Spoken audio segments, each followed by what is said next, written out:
Lithium is an alkali metal and the third element of the periodic table. It is a very reactive and light metal, which makes it very suitable for battery use. Lithium is a very important metal in batteries, and the whole battery industry depends on it. As the use of electrical cars is rising, also demand for lithium is increasing. Therefore, we need new and more effective ways for both producing and recycling lithium. The US Geological Survey estimates worldwide lithium reserves to be over 14 million tons. Worldwide resources are estimated to be approximately 40 million tons.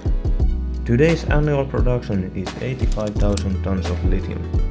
Lithium consumption is estimated to triple by year 2025. Lithium has typically been gathered from brine or ore. Separating lithium from salty waters by evaporation is a common method in South America. Elsewhere in the world, lithium has been extracted from ore. The biggest lithium producer country is Australia, with 18,700 tons annual production. Chile following very closely with its 14,100 tons production. Other big lithium producers are Argentina, China, Zimbabwe and so on. In Australia, lithium is extracted from ore, whereas in Chile and Argentina, basis for lithium is brine. Nowadays, as much lithium comes from ore as from brine. In this presentation, we focus on producing lithium from ore, more specifically from spodumene. The most widely used mineral as a lithium resource is spodumene. As the case in most mineral extractions, spodumene is usually extracted by drilling and blasting in mines. After the fragmented rock has been extracted, it is then transported to crushers in the processing factory. First, the rock goes through cone crushers that crushes it into more easily transportable size. After that, the rock is transported by conveyor belt to a mill. In the mill, the rock is crushed into pieces smaller than 6 mm. In the mill, we add water to create a slurry. This slurry is then piped to flotation tanks.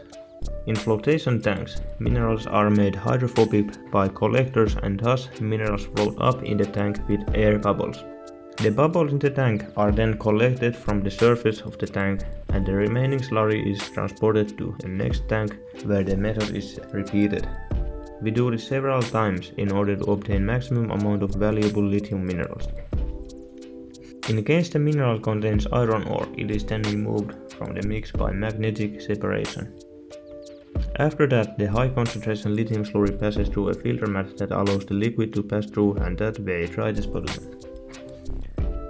After that, the final product contains between 63 to 94% spodumene or more than 6% lithium oxide. After that, the spodumene is usually transported to, for example, China, where it is used in batteries. The next step is roasting. By roasting, we change the spodumene to more reactive form. In order to do that, we roast the concentrate for 30 minutes at 1050 Celsius degrees. After that, it is cooled and then mixed with sulfuric acid and heated up again to approximately 200 Celsius degrees. During this second heating, spodumene reacts with sulfuric acid and as a result we get lithium sulfate. After that, lithium sulfate is released by water in which lithium sulfate dissolves. The lithium sulfate can thereafter be precipitated as is or transformed into lithium chloride or lithium carbonate. After all the aforementioned procedures, lithium can finally be used in batteries.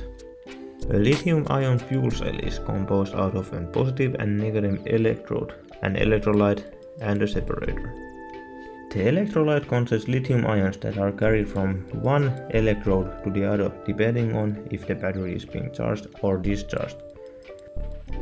For example, when the battery is being used, the lithium ions are being carried from the anode to cathode, which causes electrons to flow in the electrolyte. The fuel cells can then be combined together to create stronger batteries.